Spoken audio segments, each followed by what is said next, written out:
Hello, everyone, and welcome to RBCM at Home. My name is Kim Goff, and I'm a learning program developer at the Royal BC Museum.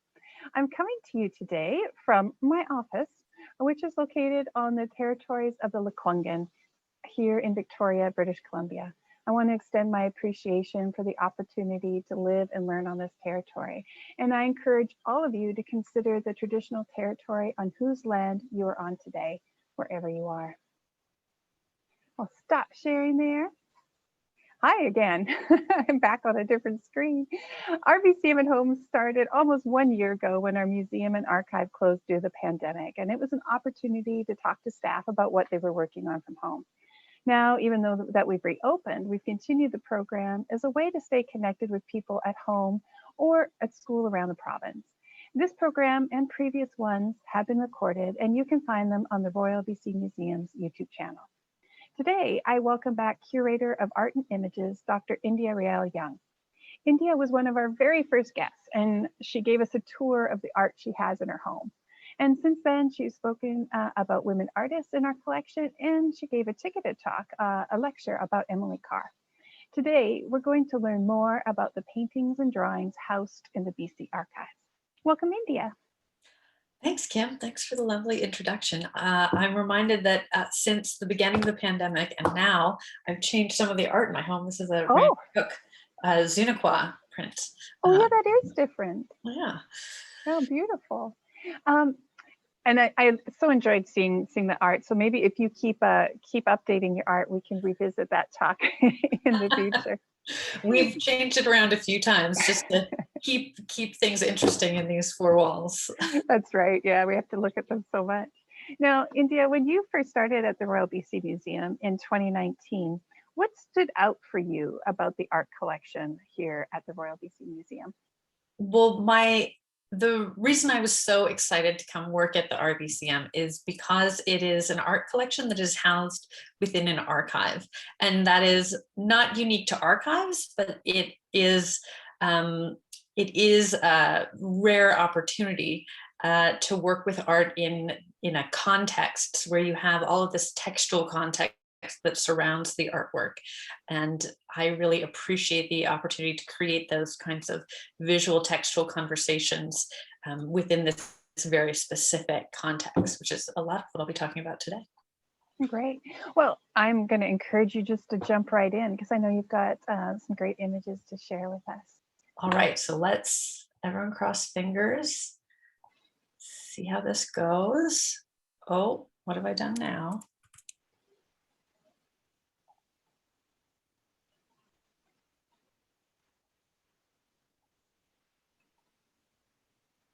We'll give it a couple more seconds. Yes. We do have a backup here as well. Okay. I think this is it.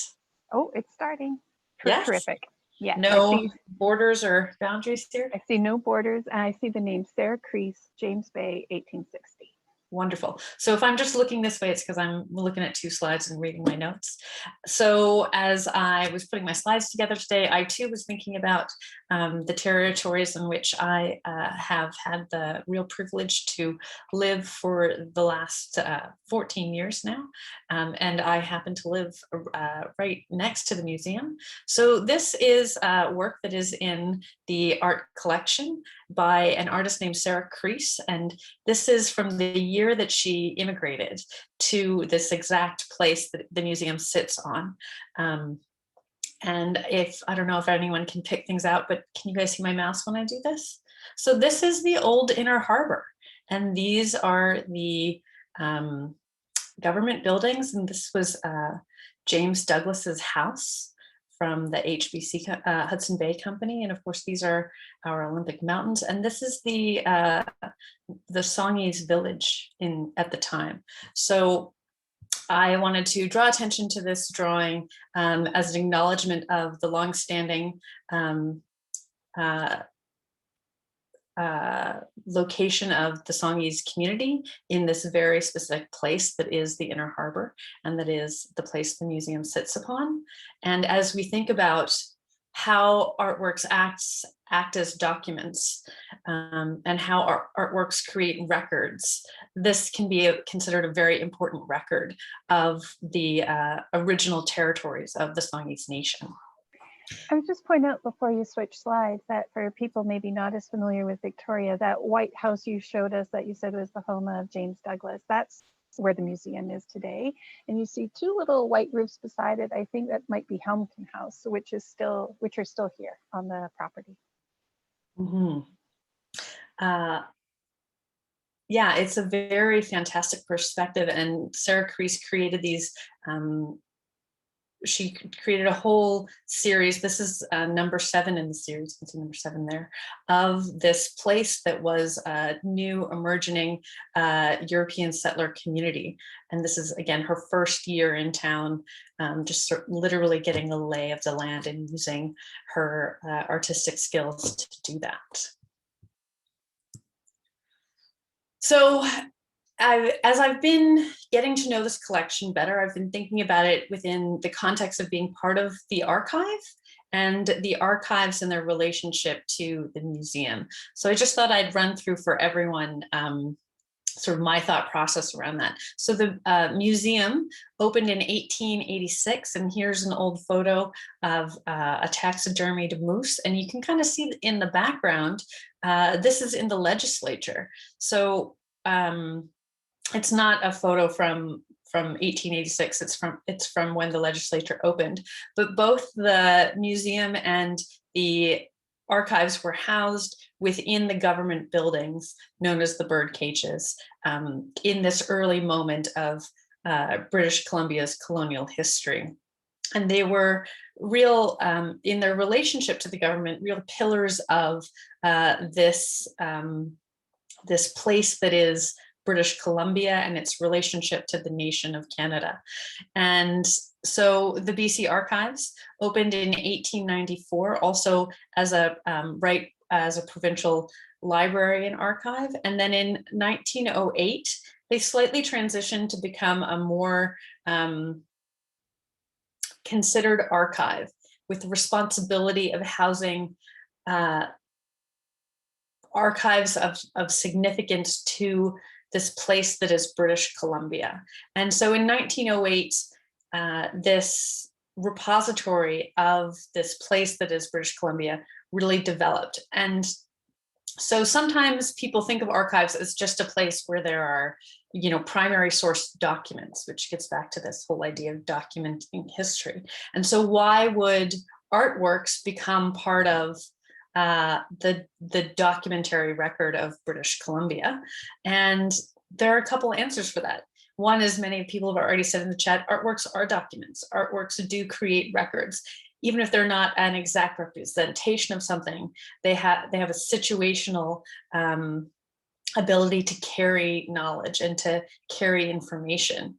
And then the other real reason that artworks ended up in the BC Archives was because there was nowhere else for them to go. The museum at the time was really focused on natural history and Indigenous history, and they didn't specifically collect art, as it were. So, one thing that is often talked about in relation to our institution was that Emily Carr's friends and family were very committed to having her artwork go to the provincial archives, because that was the repository, it was the place of significance that did hold artwork. So this is a photograph from 1948, I believe, and you can see all of the artworks that are in the collection were out on display as artworks. They were displayed as art at the time. And then it wasn't until 1931 that the Vancouver Art Gallery opened, obviously across the water, and that sort of changed the dynamic of where art went in British Columbia in terms of significance. And then lots of folks who lived here in Victoria had been advocating for a specific art gallery in Victoria all through the first part of the 20th century, but it didn't actually open until 1951. So this is a later photograph from the 60s of the Art Gallery of Greater Victoria. And yet we still have all of these amazing artworks that are here at the BC Archives. There are about 10,000 works of art that are within what is known as the Painting, Prints, and Drawings collection. paintings, drawings, and prints collection. And I need to double check with Catherine Bridge about this one. So the museum, the archives, were still very committed to ensuring that British Columbians had access to these artworks and saw them as artworks. So in the late 70s, early 80s, they opened the Emily Carr Gallery, which was downtown on Government on Wharf Street for a number of years. And this is that gallery, and it often had Emily Carr's artworks on display along with other artworks in dialogue, which Catherine Bridge curated for a long time. Oh, I didn't know that. Sorry, and to clarify, that gallery was operated by? It was operated by the BC Archives, and it was known as the Emily Carr Gallery. Neat. Yeah, I didn't know about it either until I, spent some time figuring out the history of the collection.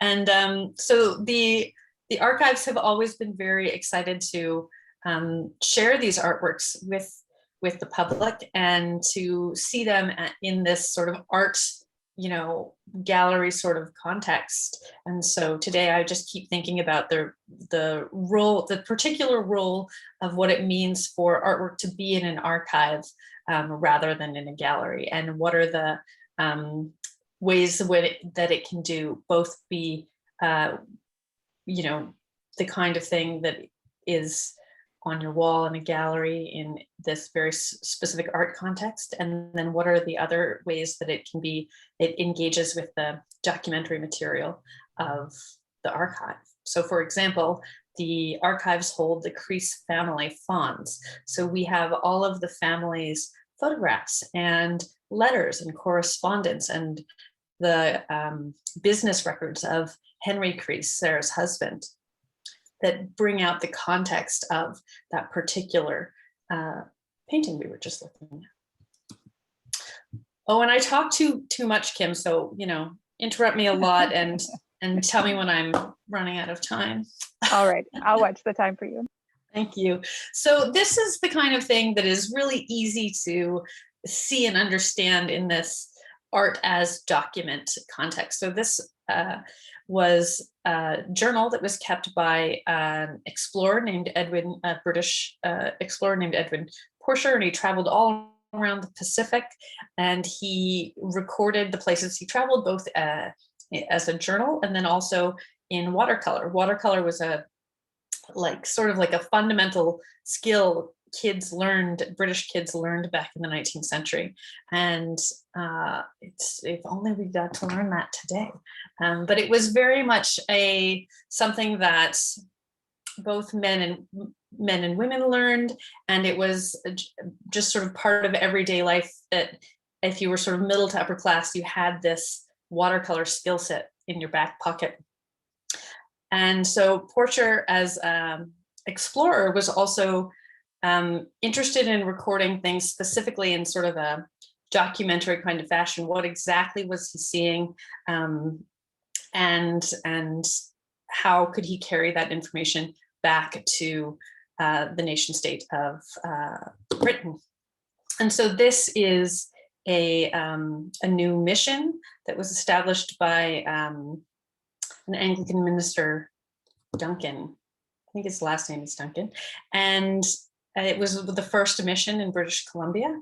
And you can see here the mission houses that he's built, and then the Indigenous community, which would have been Tsimshian Indigenous community in sort of that crook where Alaska and British Columbia touch down there. So speaking of documentary art, if I was distracted by those trees on the right, and I thought they were palm trees. So I didn't think this was BC.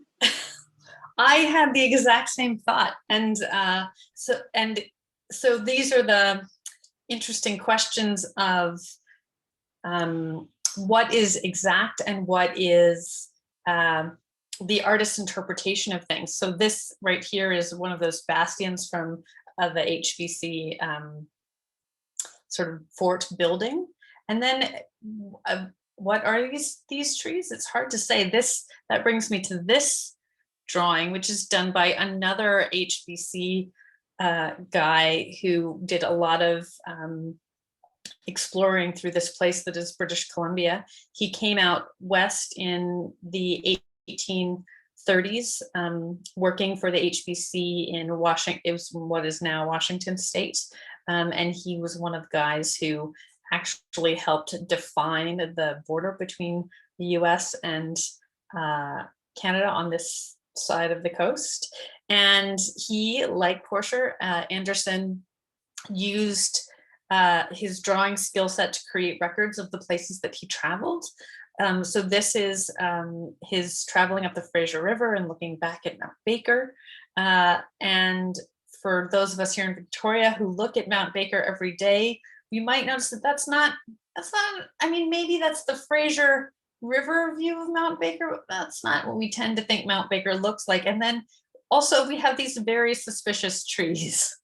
And so the question is, this is not what trees look like in British Columbia, but this might be what individual trees look like in British Columbia. You know, this is certainly, you could say this is a spruce, and this might be this would be a cedar tree, and this might be a spruce tree. I'm not sure what these trees are, but in the individuality of them, he is creating a certain kind of record, but it is not an exact replication of what he's seeing out there in the world. And is that related to his artistic prowess, or is that that he's interested in defining the species of trees for his own HBC purposes?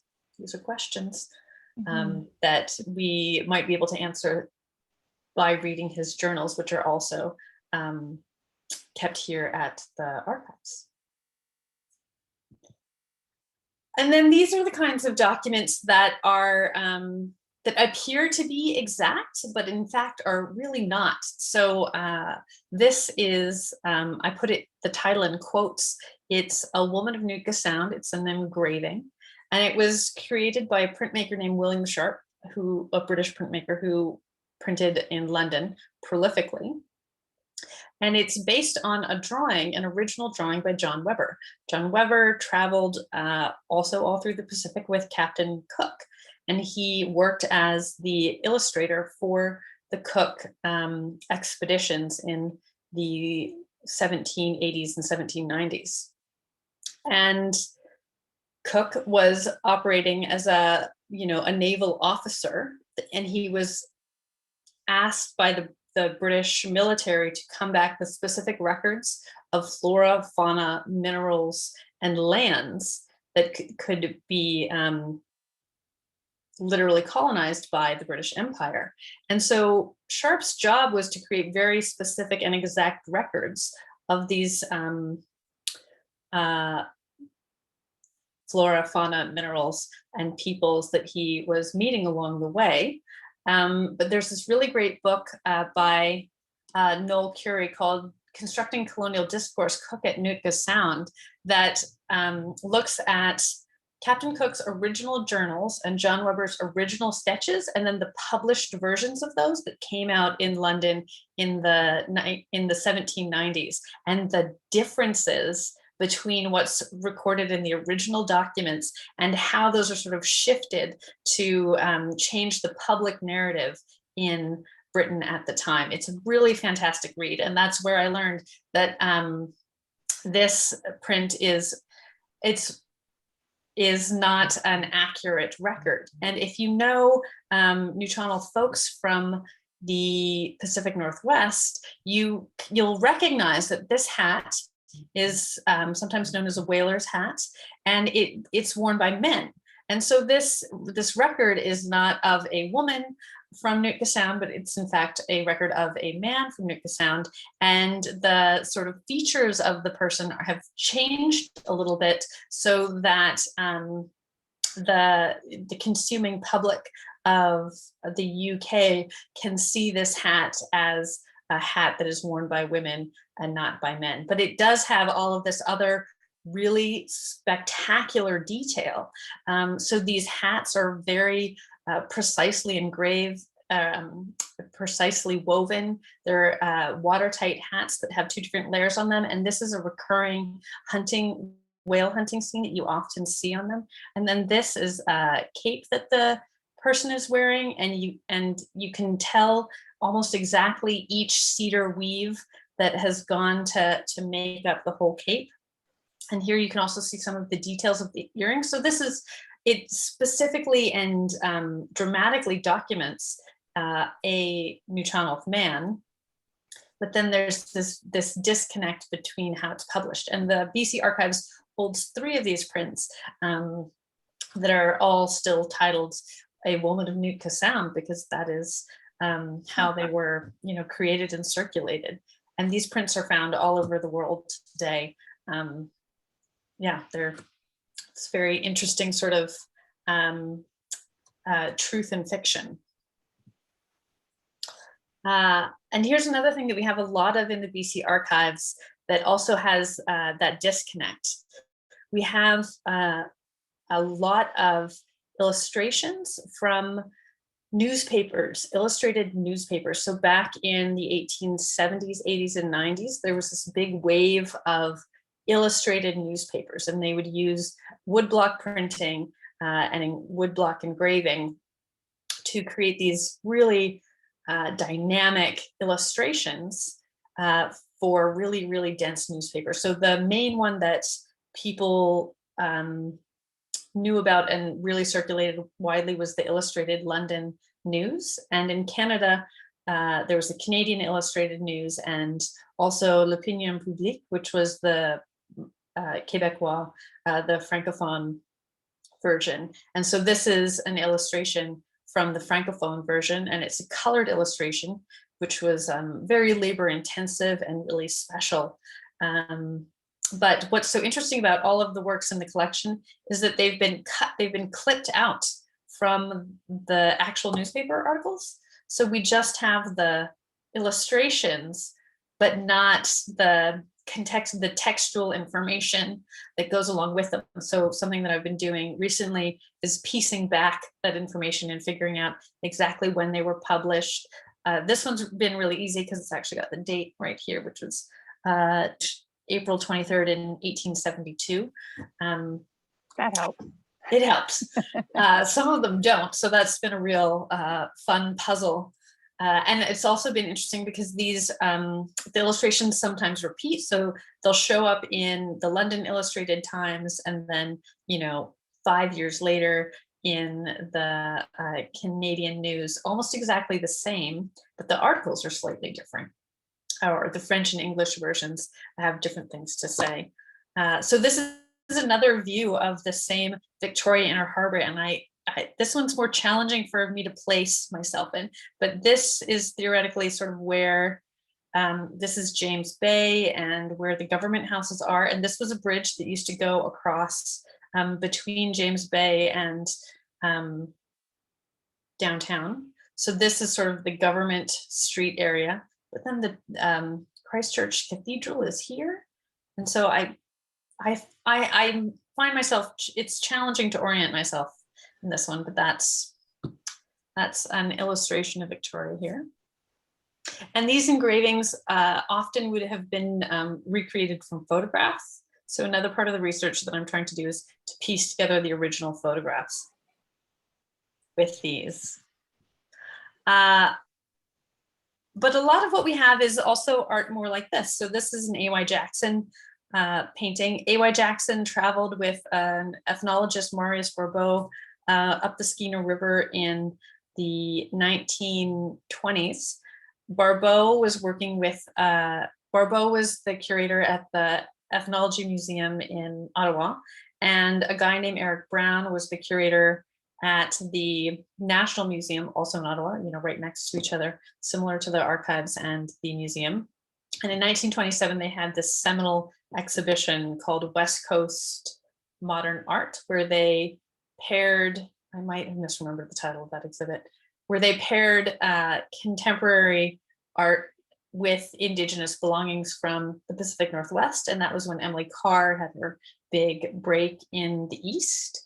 And so here in British Columbia, we often talk about Emily Carr being part of that show, but we also have works from other artists who contributed to that show, including this wonderful representation. But the point of that show and the point of the artists working at the time was to not represent things in a specifically documentary fashion. They weren't trying to create exactly a place or a person or a tree. They were trying to get a sense of they were using paint and the techniques of painting and the techniques of modernism to sort of capture a mood or a sensibility of a place, which, as Kim was saying earlier, is very much about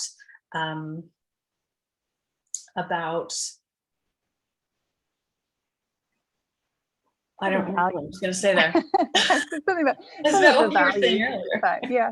Well, this reminds me as well. We just had the Emily Carr exhibition, Fresh Seeing, and when Emily came back and traveled up along the coast and painted the villages and communities, she saw the museum and offered that work to the museum. The museum turned them down because they said they weren't documentary enough. Exactly. Because she played with the color to get more of the mood and the expression that was there. Yeah. So her works were in that 1913 time very much in limbo because they weren't documentary enough for the ethnology side of the museum to have. And it took them a little while for her to build up enough friends and money to get them donated to the BC Archives. So I'm going to skip ahead a little bit just because we're looking down on time, but I'll talk about what I'm showing you. So this is Frederick Bell Smith, who created a bunch of illustrations to promote the Canadian Pacific Railway and to get people to come out west and think of the railway as a tourist endeavor. And we also have a lot of works that present the history of British Columbia from a newer moment in time. So this work was created in 1960 by a woman named Hilda Vince Foster, but it's a representation of the first European explorers to travel up the coast in the 1790s, which sometimes I still remind myself were called British Columbia because it was the British and the Spanish Columbia, the Spanish explorers who were sort of staking claims all up and down the coast in the 1790s moment. But this is what I'd really like to end with and get people thinking about. So this is my newest acquisition for the museum. The museum has been working on a project to document this moment in time that we're all living through in terms of COVID and what that means for British Columbia and the significance of how we're living our lives. And so a lot of that has been just through public outreach and inviting people to contribute their stories and their images and their art as donations. But we also got a small portion of money to purchase artwork. So this is one of the first purchases I've made. And it's a mask by an artist from the Prince George area, Twyla Exner. And you can see she made it very early on in the pandemic. And it's a felt mask that recreates all of the sort of flora and fauna, not fauna, just the flora of the Prince George area. And she calls the mask Natural Filter. And I thought I'd just sort of throw out the last question, how I certainly see this as a piece that documents this moment in time that we're in. But because it's not an exact, it's not, something that hangs on a wall, and it's not a specific representation of, say, a hospital or a something. I would just like to ask, how you guys think this might be considered a record or a document. Oh, I love that because it challenges me. I think I personally have a bias towards something that looks documentary. So like something that looks realistic, like it almost could be a photograph, to something that's so much more interpreted, like a piece like this. You said this was a mask. Can you use your mouse to show me, like, how would this fit on a face? Yeah, I actually, why don't you, I'll I want to show you the, well, I'll just tell you guys where to find it. So you can find Twyla Exner on Instagram. And if you scroll back through her Instagram feed, you'll see a picture of her wearing it. But it's really, it's just, you know, it's a mask. So Mary, who's here on Zoom, said she finds it maybe slightly ironic about this time. I'd like to know more about that. Lois said the red and white thing could be the coronavirus. I thought I interpreted that like as a mushroom, and Lois is interpreting that as maybe like a symbol of the virus. Yeah. In person, it's definitely a mushroom, but I definitely like the sort of like the visual play of that, mushroom, like how mushrooms and the coronavirus kind of look similar and are sort of, you know, spore-like and get out there in the world and unexpected ways. Lori says, I think Twyla's mask is a positive take on a difficult time, and the natural aspects are beautiful. Nathaniel says there's something domestic and homemade, which seems to capture the times really well. Yeah. Victoria says it shows what living in the pandemic means, not what it looks like on the surface. Oh, that's beautiful. Yeah, absolutely. Oh, Lori mentions it's like filtering some of our lives through nature on our long walks. So nature is like this filter. Ooh, I like that idea too.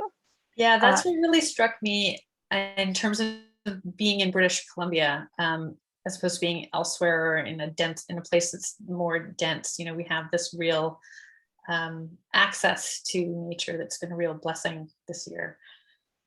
Yeah, thinking of the title, Margaret's saying she thinks it should have COVID in the title, just make that a little stronger connection perhaps. Ruth mentions it's made in isolation. Mask, we are all wearing masks now.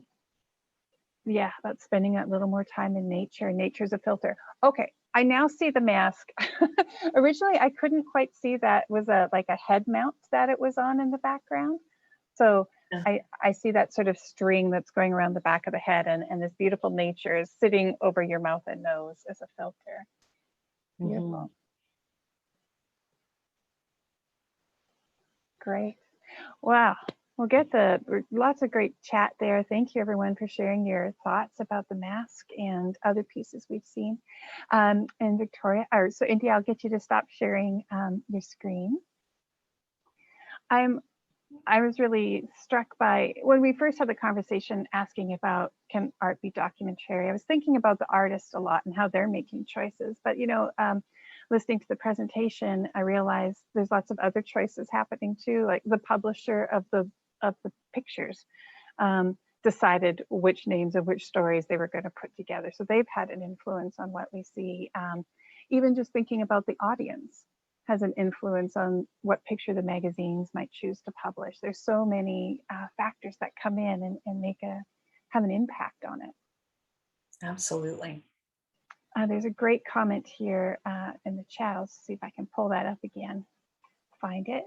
That I thought summarized it really well about documentary art. It's Anthony saying art can be a time capsule reflecting a specific time, politics, or attitudes. And looking back at art from history tells us as much about the way people thought as about the lives and how they lived. Very much so. Yeah. Well, this has really been such an interesting topic. I've enjoyed it a lot. So thank you very much.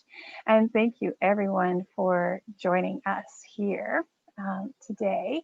I'm going to just pop up our next topic and hope that you'll be able to join us again. And also remind you that if you missed something or if you'd like to go back or to share this has been recorded and you will find it on the Royal BC Museum's YouTube channel. So please have a look there. We have reopened and we are ready to welcome you back, and you can find out more on our website about tickets and exhibits. You can find out more about the prints, the PDP collection on our website too. We popped a link to that in the chat. Next week, March the 9th, I'll be chatting with two opera singers from British Columbia, and we'll learn more about the ups and downs of the life of a professional singer. So a different topic altogether, but it should be really fun and interesting. So I hope you'll join us then. And until then, please take care of yourselves. and one another. Thank you, everyone. Thanks so much, Kim. Thanks for coming, everyone. If you